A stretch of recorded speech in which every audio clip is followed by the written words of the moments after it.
I'm Jack Omondi from Kenya, and one of the co-facilitators within this community of practice. I'm a youth advisor working alongside Lara, who is almost joining us shortly.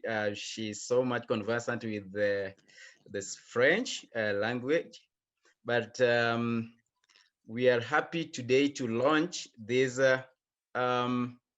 French small group meeting, which is also aligning to our co-mandate within this community of practice to advance interactions within the small groups. And it is a great milestone today that we are launching this small group, and also to review a bit of what we have been doing in the larger context of our community of practice. This community of practice is geared towards promoting youth development in business area, private sector, and also in entrepreneurship. And our moderator is almost in. I'll give him time to introduce himself, Mr. Christian from Burundi. Bonjour tout le monde. Bonjour, vous m'entendez? Bonjour. Vous allez bien tout le monde, je pense. Bon après-midi à tout le monde. Est-ce que vous m'entendez là-bas? Yes, Christian. Merci beaucoup, ça c'est très bien. Donc, je m'appelle Christian Bangaluseruka. Je suis au Burundi et je suis honoré justement de modérer cette discussion sur cette plateforme en ces webinaires. Et donc, je dirige une organisation locale ici au Burundi qui justement s'appelle Burundian Center for Innovation and Entrepreneurship. Et c'est une organisation justement, comme vous l'entendez par son nom, qui s'intéresse justement pour la promotion des activités entrepreneuriales au sein de la jeunesse, donc ici au Burundi. Et donc, comme je vous le disais, donc je suis honoré d'être parmi vous et justement de voir la naissance de ce groupe, petit groupe français-anglais, pour que justement nous puissions donner une large visibilité pour justement une jeunesse qui justement parle seulement le français, pour qu'elle aussi ait accès à des actions, ait accès à des idées qui justement puissent l'aider à aller beaucoup plus loin dans ses activités donc entrepreneuriales. Et donc, c'est ça en ce qui concerne mon présentation. Je pense que les autres peut-être se sont présentés parce que je suis venu un tout petit peu tard. Et s'ils ne se sont pas présentés, on pourrait les présenter. Donc, je ne sais pas si vous dire là pour un peu tout petit peu prendre la parole.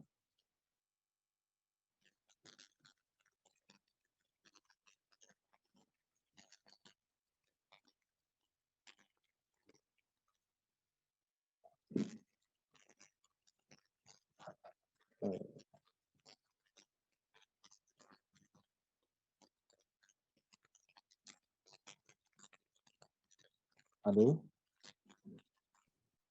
Bonjour. Bonjour. Bonjour, Christian, c'est Lara. Oui, oui, je vous ai reconnu, je vous ai dit, oui, c'est Christian. Oui. Vous m'avez entendu ce que je parlais? Non, je suis désolée pour le retard. Hein. J'ai eu un problème. Ok, c'est un problème, ok. Je venais juste de m'introduire, de me présenter. Moi aussi, j'ai un petit retard de quelques minutes.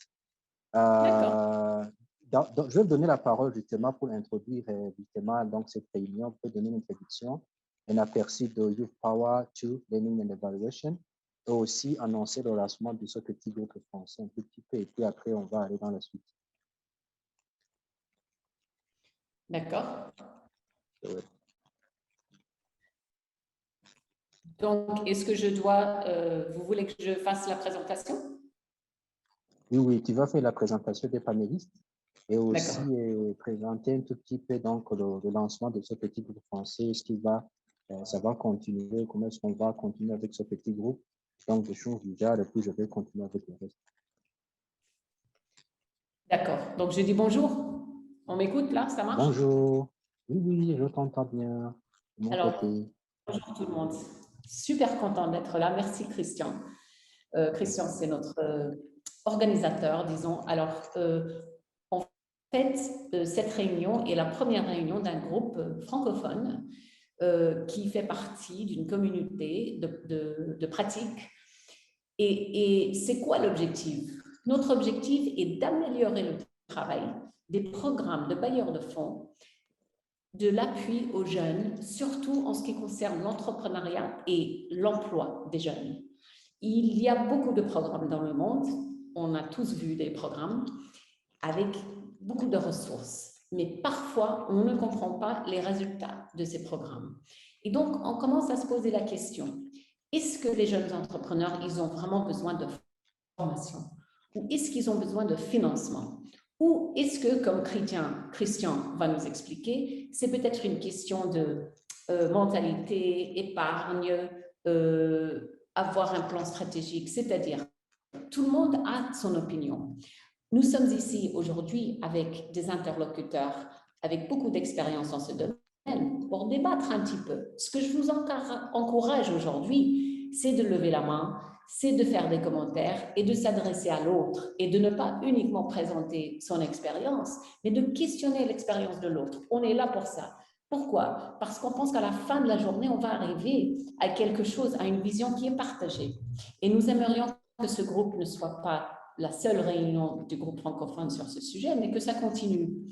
Et nous aimerions chercher des ressources aussi pour appuyer les efforts et les initiatives des jeunes entrepreneurs à travers ce groupe. Donc voilà, je m'arrête là. Christian, je pense que c'est toi qui es équipé pour faire la présentation des panélistes. Est-ce que j'ai raison? Oui, pas de problème, je peux le faire. Pas de problème. Allô? Oui, on vous entend, Christian. Oui, merci beaucoup Lara pour l'introduction de ce petit groupe français et des objectifs justement qu'on se donne pour aller beaucoup plus loin. Donc, je vais donc immédiatement présenter nos panélistes. Et donc, nous sommes avec Gaël. Est-ce que Gaël est là? Je pense Oui, je suis qu'il là. est là. Voilà, merci, bienvenue. Nous sommes Gaël. Gaël, c'est aussi une personne qui a accepté justement de partager donc, son expérience avec nous. Donc, il va justement nous parler sur les expériences d'un jeune leader, influenceur, sur la valeur d'un networking dans l'espace entrepreneurial. Et nous sommes également avec Fatime, qui justement va nous parler du parcours personnel d'une femme entrepreneur marocaine à succès qui s'approvisionne en produits auprès d'une franchise en Turquie. Nous sommes également avec Mohamed, je pense qu'il est aussi là. Il va justement nous parler sur l'entrepreneuriat des jeunes. Il va nous parler justement des politiques gouvernementales visant à promouvoir l'entrepreneuriat des jeunes. Il va aussi nous parler sur l'entrepreneuriat et l'investissement à impact. Nous sommes également avec Moulay Hafid, qui va justement nous parler du chômage, secteur privé et jeunes entrepreneurs. Donc, bienvenue tout le monde.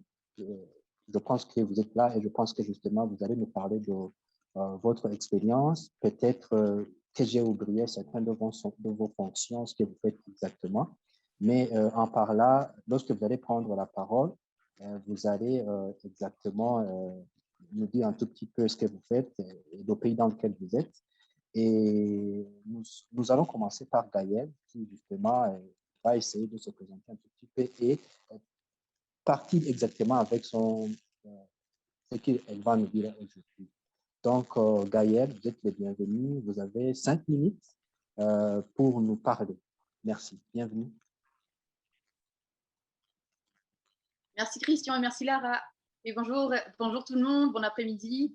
Et ça fait vraiment plaisir d'être ici aujourd'hui parmi vous. Je vais essayer d'être vraiment bref, comme ça on peut se partager, on peut parler après. Donc je viens de Madagascar, je suis ici à Madagascar. Je viens d'un pays où les gens, surtout les jeunes, ont tendance à se dire « Pauvre nous, il n'y a pas d'opportunités pour les jeunes entrepreneurs, il n'y a pas assez d'opportunités pour nous les insulaires, pour nous qui sommes dans l'île. » Et au lieu de... J'étais parmi ces jeunes à un certain moment dans ma vie. J'irai en 2009, j'avais aucune opportunité.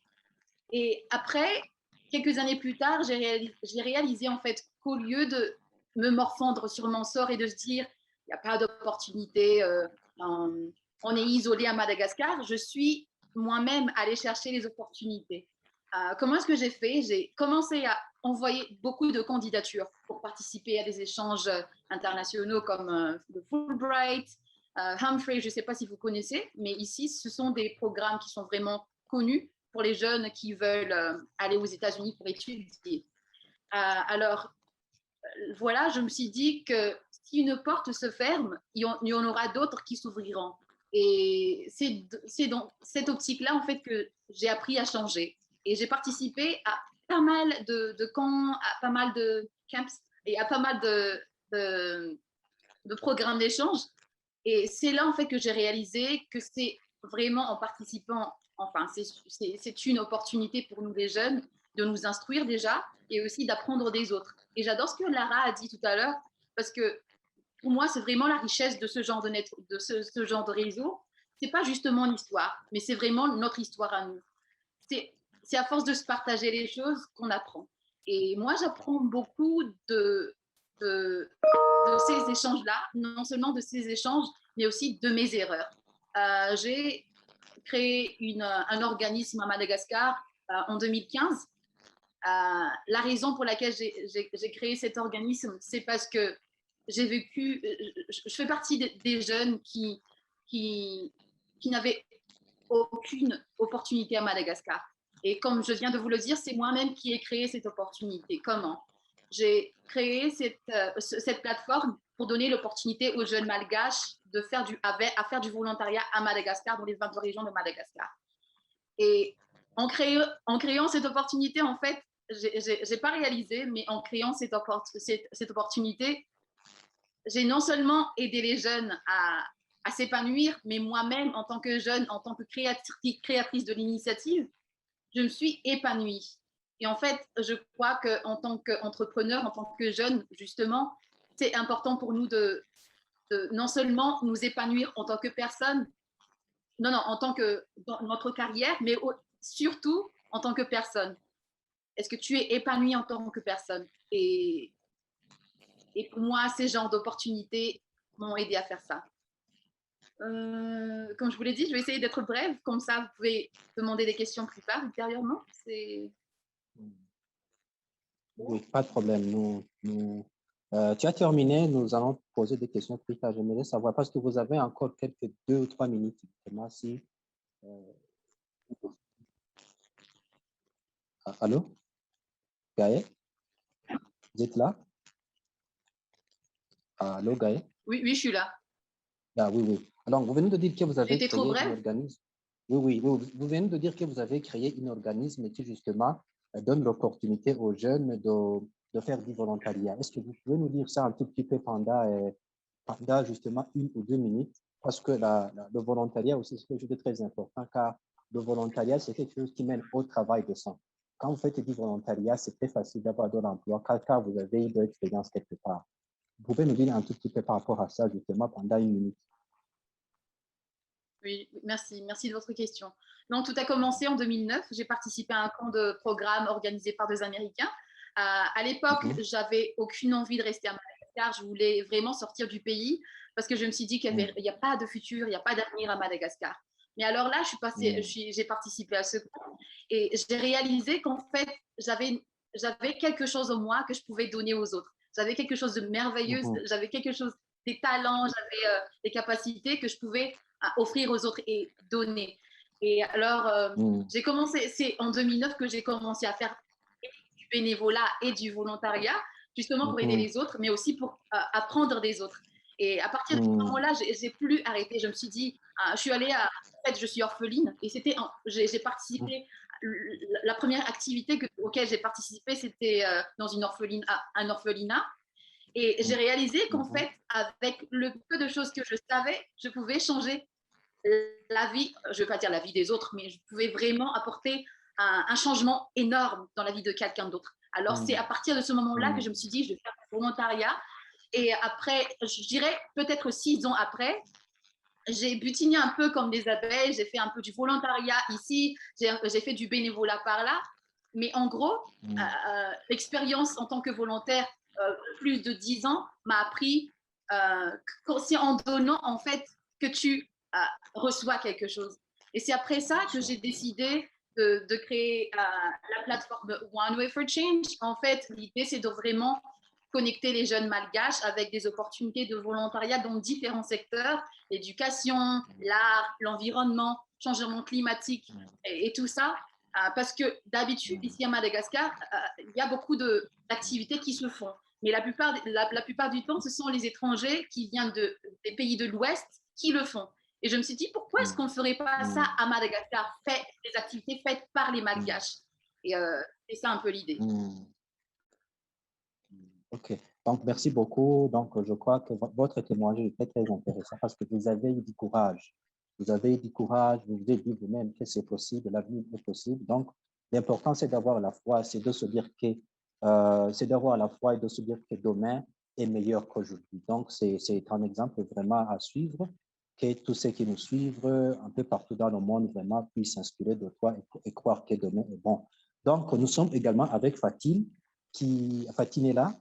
Donc, si elle est là, elle peut justement nous présenter un tout petit peu ce qu'elle travaille, le pays dans lequel il est, et aussi, elle va nous parler de son parcours personnel d'une femme entrepreneur marocaine à succès qui s'approvisionne en produits auprès d'une franchise en Turquie. Est-ce que Fatine est là? Tu peux nous parler?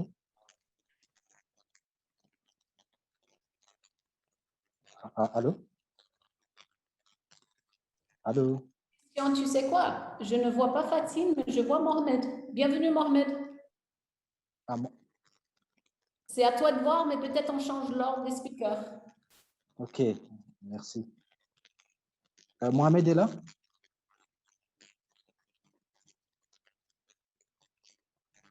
Allô, bonjour. Bonjour, Mohamed, tu vas bien? Très bien, merci. Et vous?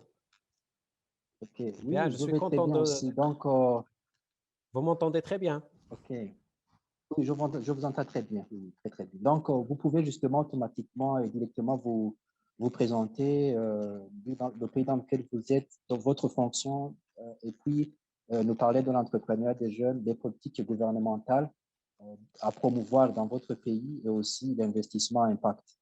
Merci. Vous avez la parole. Donc, puisqu'il s'agit d'un test, je vais essayer de me présenter. Donc, je suis Mohamed Zaou, je suis économiste de formation.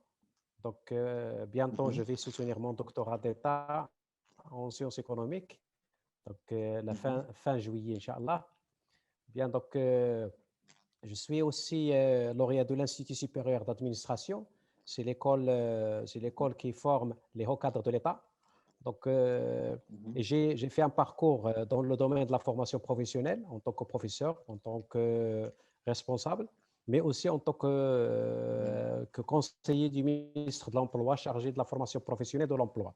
Donc, j'ai participé pendant 5 ans au suivi et l'élaboration des politiques publiques dans le domaine de l'emploi et de la formation.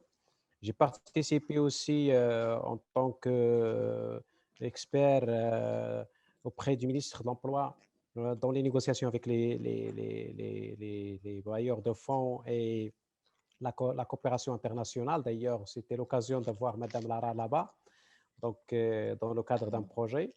Et aussi, après, j'ai travaillé après mon passage avec le ministre, en tant que conseiller pendant 5 ans, j'ai regagné la Confédération générale des entreprises marocaines en tant que chargé de mission avec leur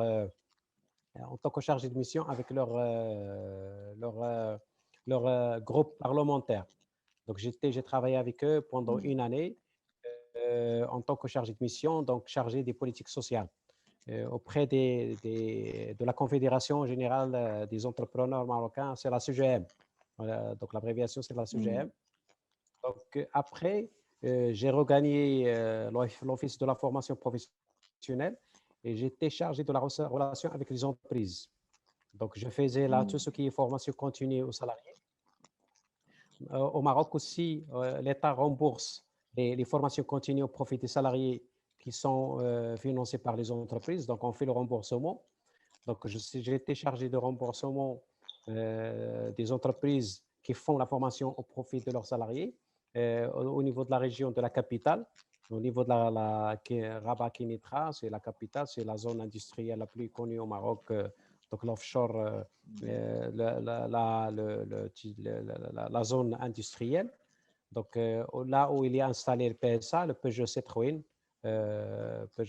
là-bas, donc le secteur de l'automobile et les autres secteurs. Donc j'ai un grand carnet d'adresses, un grand parcours avec les entreprises, ce que veulent les entreprises en matière d'emploi et en matière de compétences et de qualifications. En même temps, j'étais chargé des programmes d'aide des jeunes entrepreneurs, parce que vous savez que, à mon sens, les profils les plus, à mon sens, les profils les plus prêts à faire leur entrepreneuriat, ce sont les profils industriels, les profils techniques. C'est-à-dire, ce sont les jeunes qui ont un métier entre leurs mains, les électriciens, les électromécaniciens, les informaticiens, les infographistes, les jeunes qui ont une formation technique professionnelle. Donc, ce sont là des jeunes ils sont prêts à travailler, à être embauchés, mais ils sont aussi prêts à monter leur propre affaire et leur garage, ce sont des métiers qui sont des petits métiers qui peuvent être financés.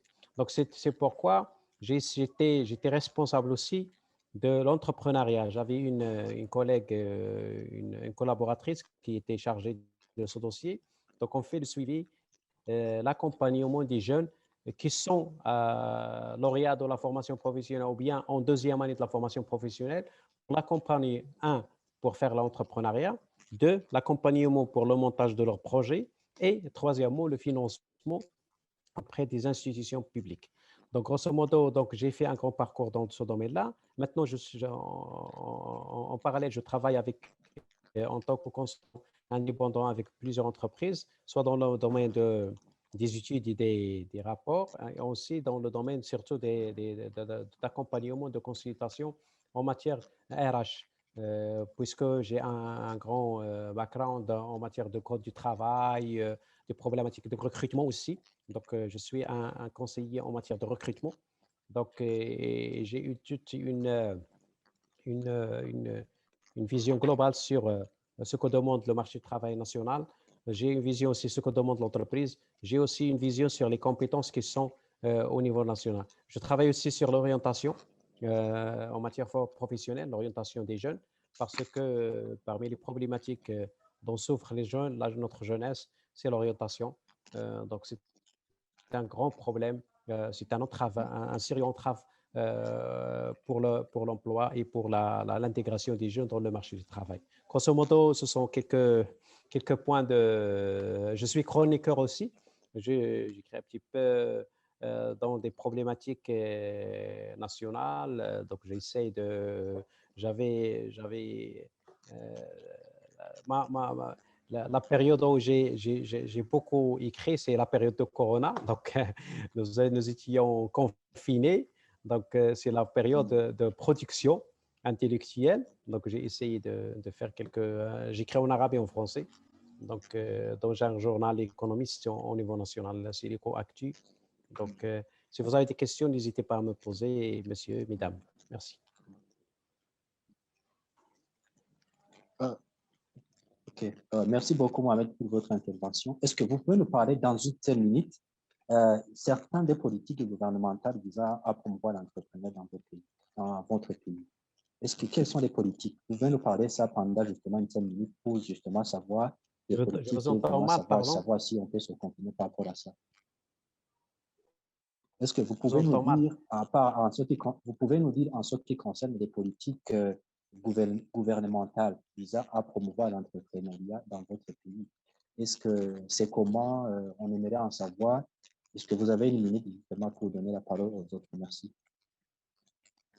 Bien, donc moi j'ai essayé de me présenter pour laisser ce qu'on va dire au webinaire, mais si vous voulez que je réponde à la question, c'est la question qui concerne les politiques publiques marocaines en matière de création d'entreprises, en matière d'entrepreneuriat. Si j'ai bien compris, la question, quelles sont les politiques publiques qui ont été mises en place au niveau national pour aider à l'entrepreneuriat et encourager l'entrepreneuriat. Donc, si je vais répondre à cette question, donc au Maroc, comme je disais la dernière fois, Maroc, la problématique du chômage des jeunes diplômés, c'est une problématique sérieuse. Donc, le chômage des diplômés, les diplômés supérieurs, c'est une problématique de chômage. Pour ce faire, pour résoudre cette problématique, vous avez trois options. Un, c'est le salariat. Donc, c'est le salariat. Donc, au Maroc, on a 3,2 millions de salariés au Maroc qui sont déclarés. Vous avez la fonction publique. On a 800 000 fonctionnaires donc, à l'État. Donc, la fonction publique, maintenant, il est limitée. Donc, on crée annuellement 21 000 postes budgétaires. Le privé ne crée pas assez de postes d'emploi. Donc, la seule solution, c'était encourager l'entrepreneuriat. C'est-à-dire, pour ce faire, donc, l'État, il a mis en place pendant une longue année, il a mis en place plusieurs programmes. Donc, ces programmes, ils ont échoué donc dans le passé, donc dans les années 90, les années 2000 aussi. Donc, ils ont échoué. Et après, on a fait un diagnostic. On a fait un diagnostic et on a trouvé que le sérieux problème à l'entrepreneuriat au Maroc, c'était le financement.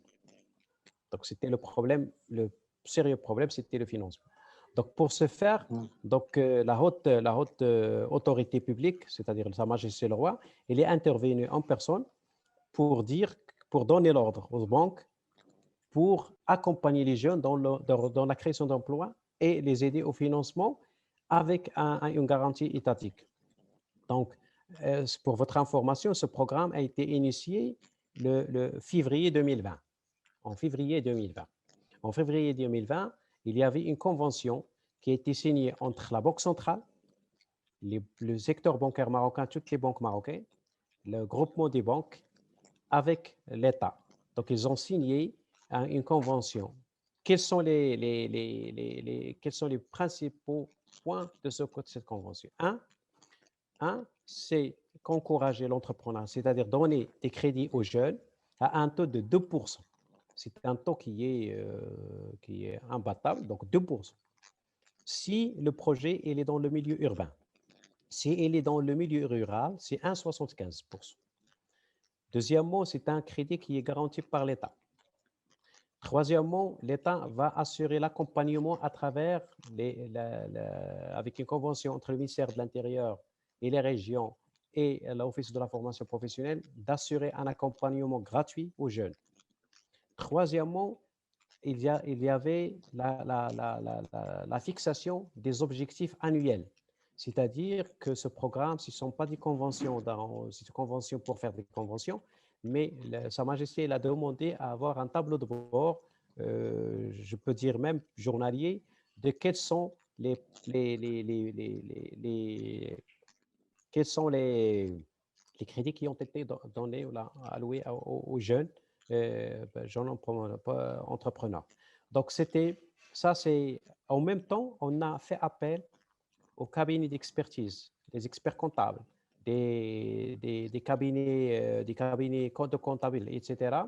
Et leur ordre pour mettre à la disposition de ces jeunes leur savoir-faire, leur accompagnement pour accompagner les jeunes. Donc, vous avez un programme, on l'appelle Intelaqa. Intelaqa, en français, c'est le démarrage, un démarrage. Donc, Intelaqa en arabe, c'est un démarrage. Donc, c'est le programme Intelaqa. Donc, les conditions de ce programme, vous devrez avoir une entreprise même les entreprises qui ont été déjà créées, c'est-à-dire une entreprise à moins 5 ans. L'âge, c'est moins 5 ans. Deuxièmement, les startups, les entreprises d'innovation, les entreprises qui ont pour objectif l'exportation vers l'Afrique et les entrepreneurs. Ce sont là l'éligibilité, c'est pour ces personnes-là. Donc, le chiffre d'affaires limite, c'est 10 millions de dirhams, donc 1 million de dollars, donc à peu près 1 million de dollars. Annuellement, c'est le chiffre d'affaires, la limite du chiffre d'affaires. Vous avez donc, pour le côté financement, on n'a pas de problème maintenant. C'est-à-dire que tout le monde il est engagé pour faire Ma seule remarque sur ce programme, toujours moi je dis ma critique, les programmes étatiques dans le domaine d'accompagnement des jeunes, c'est que au lieu de faire de financement, d'accompagnement comme sont des moyens, il devient des fins en soi. En d'autres termes, c'est-à-dire on crée une autre économie autour de ce programme. C'est les cabinets d'accompagnement, les ONG d'accompagnement, les experts, les consultants indépendants, les consultants, etc.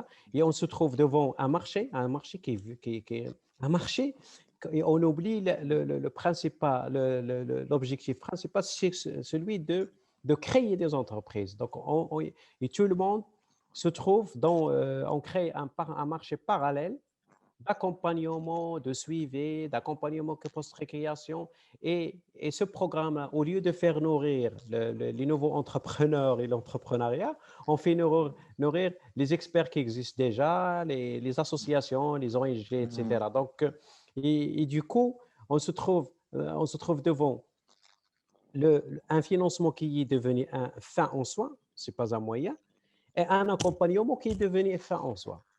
Donc, et c'est pourquoi la plupart des programmes échouent, parce que l'objectif principal, on oublie l'objectif principal qui est l'entrepreneuriat et la création des entreprises.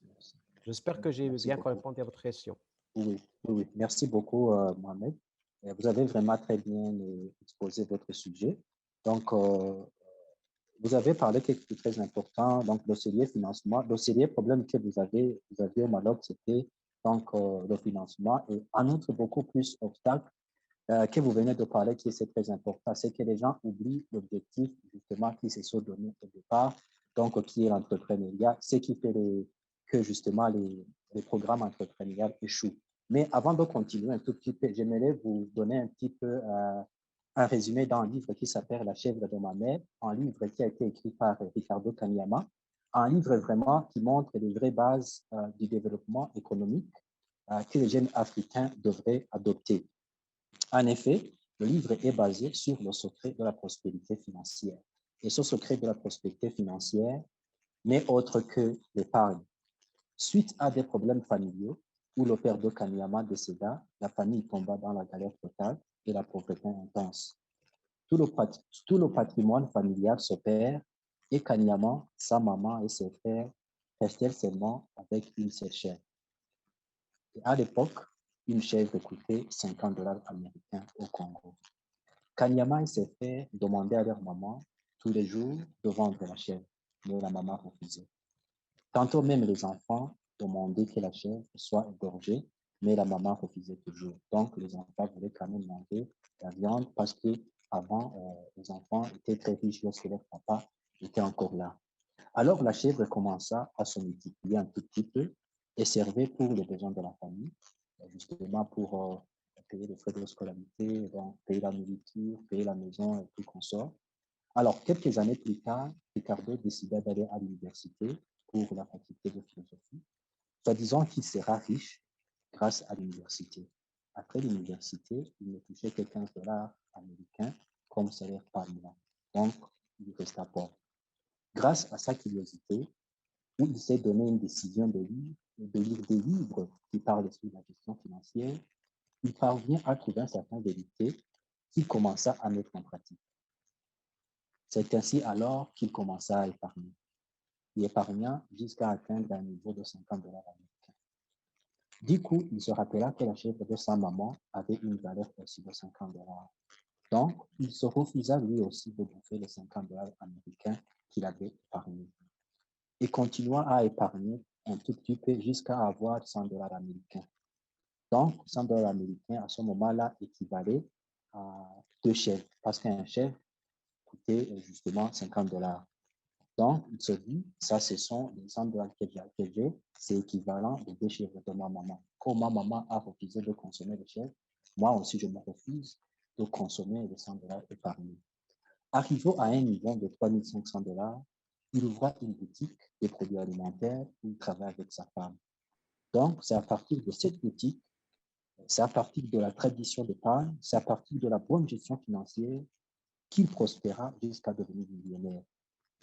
Donc, sa capacité à se discipliner, sa capacité à se discipliner, sa capacité à avoir la foi en lui, à croire que demain est bon, comme Gaël, justement, nous l'a présenté. Et sa régularité dans ses décisions ont fait de lui un homme riche extraordinaire. Donc, un exemple, certes, que les jeunes Africains doivent suivre. Donc, par rapport à ce parcours de Ricardo Kanyama, un Congolais qui, justement, qui habite au Congo, qui est pour le moment millionnaire, et vraiment, il a eu un parcours entrepreneurial sans toutefois qu'il a eu parcours à des accompagnements, même si les accompagnements sont bons et constituent de bonnes fondations, il est quand même arrivé à aller beaucoup plus loin. Donc, il a eu le courage d'aller beaucoup plus loin. Il a eu le courage en lui de se dire que l'avenir est possible et justement, automatiquement, de commencer à prendre les actions, contrairement aux jeunes Africains qui, pour le moment, se disent qu'en Afrique, il n'y a pas d'avenir, alors qu'en Afrique, il y a aussi de l'avenir pour ceux qui veulent travailler. Donc, je pense que c'est un exemple, justement, qui peut justement nous montrer que même si nous avons ce qu'on appelle donc le courage en nous, avec ce courage, lorsqu'on a des formations, des accompagnements qui s'ajoutent par rapport à ce courage qu'on a, on peut aller très loin. Donc, je pense que vous allez avoir des questions par rapport à ce livre ou pour des suggestions pour pouvoir agrandir la discussion d'aujourd'hui. Donc, sans tarder, j'aimerais savoir si Fatine est là pour continuer avec elle. Allô? Oui, Christian, est-ce que vous avez vu Oui. que Hafid nous a rejoints? Qui? Moulay Hafid. Ok. Si Moulay Hafid est là, il peut justement automatiquement prendre la parole. Bonjour Moulay Hafid. Bonjour Christian. Vous Désolé allez pour... bien?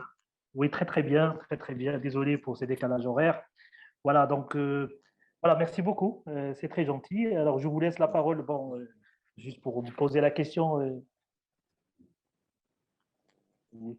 Donc, automatiquement, parce que vous venez d'arriver, vous pouvez vous présenter un tout petit peu pendant 30 secondes et puis vous allez justement attaquer votre sujet et vous allez me parler du secteur privé et des jeunes entrepreneurs, au chômage, tout ça.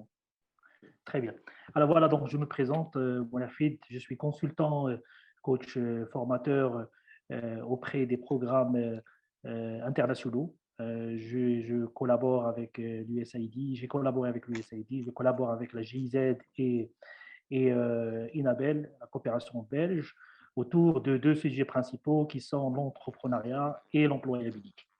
Donc voilà, grosso modo, et ce depuis quelques années ici au Maroc. Voilà. Alors, pour un peu directement attaquer un peu mon sujet, un peu relatif un peu à l'apport du secteur privé par rapport à la dynamique que connaît le Maroc aujourd'hui.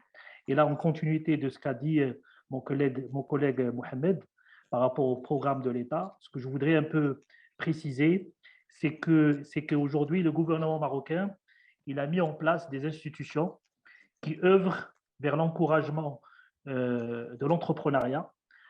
Le but principal, c'est de réduire le chômage en pensant à ce que aujourd'hui créer des entrepreneurs, ça nous permettra de créer des emplois en parallèle. Et donc l'idée, c'est que, et en même temps, c'est la vision de passer de l'informel vers le formel. Parce qu'on sait très bien aujourd'hui que dans notre continent, on a une économie qui est un peu, je dirais, qui est un peu fortement caractérisée par de l'informel. Lorsqu'on parle de l'informel, c'est un peu l'absence des droits sociaux aux salariés, c'est un peu la fuite aux impôts. Et donc, on connaît ce contexte, et c'est là un peu ce que je voudrais un peu partager l'expérience marocaine avec vous, c'est que comment aujourd'hui formaliser ce secteur privé tout en ayant une approche de gagnant-gagnant. C'est-à-dire que l'entreprise va gagner des choses, et c'est ce qu'on va voir un peu à travers tous les mécanismes et les institutions que aujourd'hui le Maroc a mis en place, mais également que l'État aussi va gagner parce qu'il va générer des impôts. Donc, qu'est-ce que le Maroc a pensé de faire? Tout d'abord, c'est de généraliser, par exemple, la couverture sociale.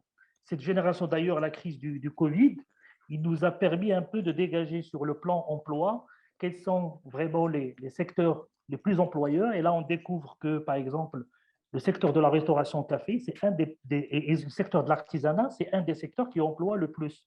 Et malheureusement, il est caractérisé par des TPE, des très petites entreprises, mais également par de l'auto-entrepreneuriat. Et donc, l'idée, c'est un peu cette généralisation de la couverture sociale en donnant des avantages à ce type d'entreprise va permettre, d'une part, de les formaliser, de s'intégrer dans une dynamique économique formelle et donc de créer de l'emploi qui est formel, qui est digne.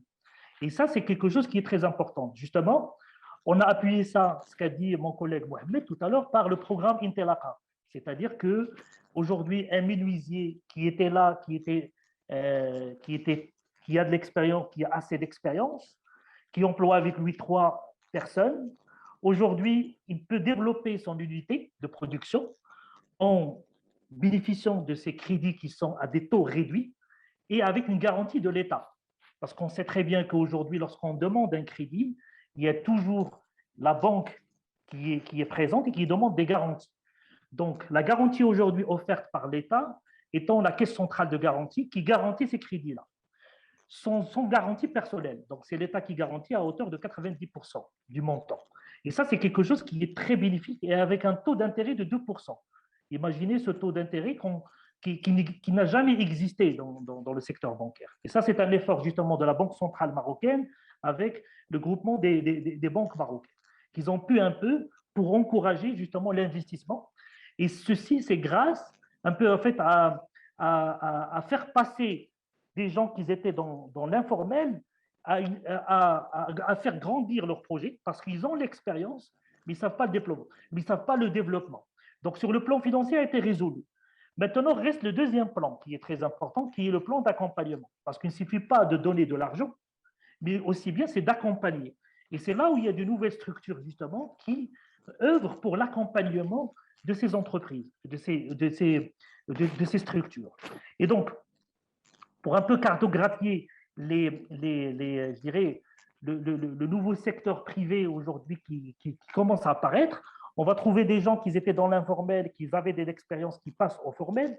Il y a une deuxième catégorie où il y a des jeunes justement diplômés, et là, on passe à un stade de ce qu'on appelle il y a des fonds de l'innovation. Par exemple, la CCG, toujours la Caisse centrale de garantie, a permis de donner des fonds après à fonds perdus. Et ça, c'est innovateur, qu'on peut aller jusqu'à 10 000 dollars pour encourager juste l'idée, le prototypage de l'idée. Et ça, c'est très intéressant justement pour les étudiants justement ingénieurs qui ont des idées innovatrices. Et en parlant un peu de ce volet innovation, ce qu'il faudrait signaler aujourd'hui pour le Maroc, c'est à travers justement cette crise du Covid-19, il y avait des startups qui étaient mises pour créer justement beaucoup de composantes intéressantes, notamment dans le domaine de la santé. Et donc, il y avait justement les thermomètres, je dirais, la création justement des thermomètres, il y avait la création justement des bavettes et des masques innovants. Donc, il y a pas mal je dirais, d'innovation qui a pu être, je dirais, qu'on a profité justement de cette crise pour la développer. Et là, on commence justement à exporter. Ça, c'est les premières exports. Il y a une nouvelle start-up qui date de même pas 2 ans, qui commence à exporter sur le continent africain des articles. Et non seulement elle, mais beaucoup d'autres, je dirais, start-up qui commencent à innovation. Aujourd'hui, par exemple, le suivi, par exemple, des chaînes de conditionnement de vaccins, il est suivi par des start-up. Ils étaient aujourd'hui, parce qu'il faut garder le vaccin sur une telle température, 2 à 8 degrés, ça dépend du type de vaccin, etc. Et là, il est suivi justement au niveau de CASA pour tout le territoire national. Et donc ça, c'est des innovations qui ont vu le jour.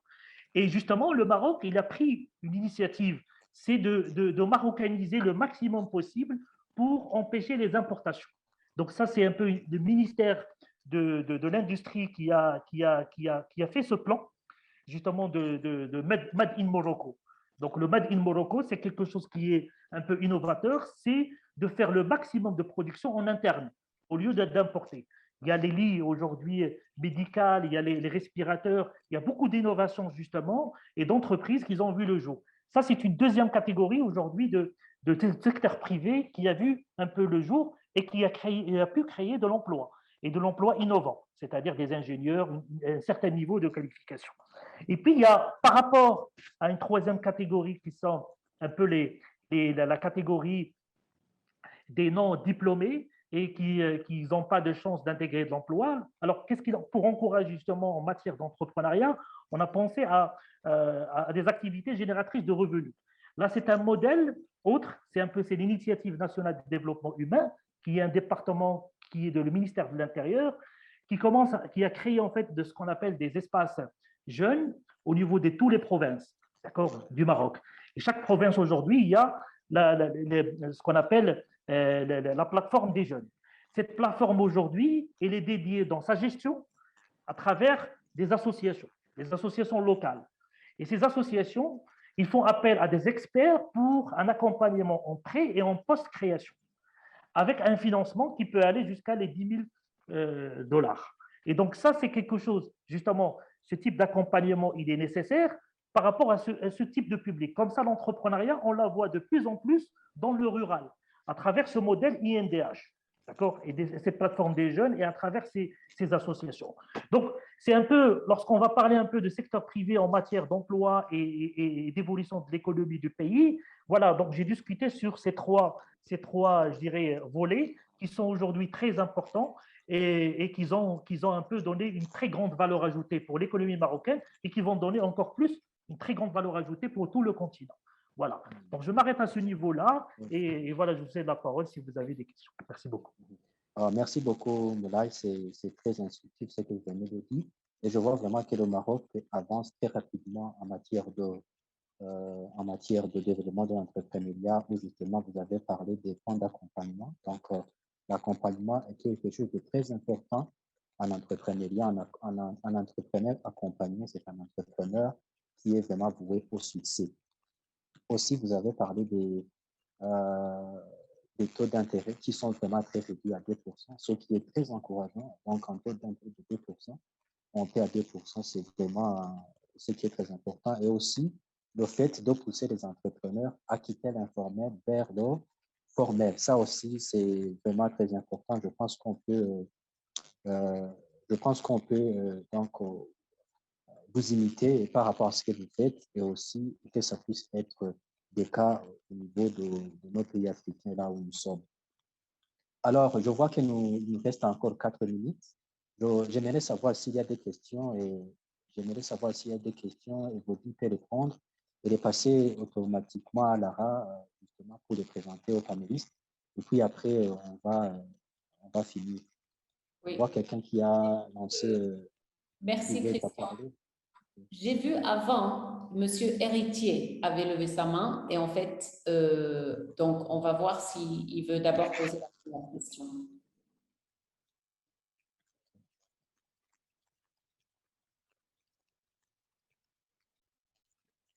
On ne l'entend pas, peut-être son micro est désactivé. Ok, je disais bonjour à tout le monde. Bonjour, donc, je suis M. Koumaini, je suis expert en insertion en entrepreneuriat et emploi salarié à l'Agence belge de développement. Donc, je remercie l'ARD de m'avoir convié à cette réunion. En fait, ma question était adressée aux deux derniers intervenants. Je voulais savoir, dans le cadre d'octroi de facilitation de crédit pour les jeunes, est-ce qu'il y a des problèmes qu'ils ont pu rencontrer avec les jeunes dans le remboursement de ces crédits? Merci beaucoup. Sinon, c'est une expérience qui pourrait nous aider aussi. C'est une excellente question. Donc, qui veut la répondre? Moulay Hafid? D'accord. Voilà, c'est une très très bonne question très pertinente. Alors justement, le Maroc, il a capitalisé sur la façon avec laquelle il a fait des erreurs, justement. Et c'est quelque chose qu'on souhaiterait justement partager avec nos frères et nos amis de tout le continent. Avant, justement, on donnait les fonds, ce qu'on appelle les fonds en numéraire. Et ça, c'était une erreur grave. Pourquoi? Parce qu'aujourd'hui, le porteur de projet, il préfère acheter des choses personnelles, genre voiture ou autre chose, que de penser à son projet, sans pour autant avoir même l'accompagnement. Ça, c'était les anciennes erreurs de 10 ans. Aujourd'hui, qu'est-ce qu'on est en train de faire? On est en train de voir justement avant le déblocage. Alors, qu'est-ce qu'on débloque? On débloque l'acquisition des machines. C'est-à-dire, il faut avoir des devis et des factures pro forma et on finance l'achat de l'acquisition, d'une part. D'autre part, on n'a qu'un pourcentage qui est pour le fonds de roulement qui ne dépasse pas les 5 jusqu'à 10% grand maximum de tout le budget de financement. Autre chose qui est très importante, c'est qu'on ne valide le dossier que sur la base de l'expérience de porteur de projet. C'est-à-dire que les garanties, même s'ils sont donnés aujourd'hui par l'État, il y a un deuxième niveau de sécurité et de risque qu'on analyse, qui sont l'expérience d'abord du porteur de projet, d'accord, c'est-à-dire l'expérience justifiée avec un entretien et un entretien d'évaluation qui est très important. Secondo, c'est le fait qu'il nous donne des factures pour l'acquisition. Donc, le chèque ou le virement, il est automatiquement fait pour le fournisseur. Donc, ce n'est pas pour le porteur de projet.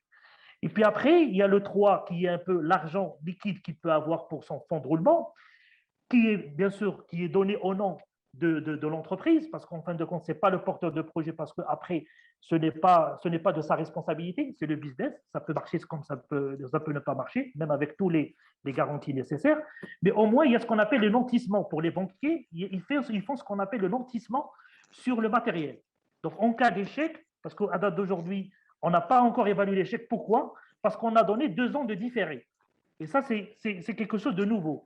C'est-à-dire 2 ans de différé, c'est-à-dire allez-y, vous avez tous les financements, vous démarrez votre projet, on va vous faire appel à la première traite, mais après 2 ans, donc après les 48 mois. Et donc, du coup, on n'a pas encore cette expérience, est-ce que ça a été remboursé ou ça n'a pas été remboursé. Donc, le projet ou le modèle, il a été très bien cerné pour que la réussite soit au moins avec un niveau de garantie qui est très important. Voilà un peu comment on a un peu catégorisé ou on a un peu limité ce modèle-là. Voilà.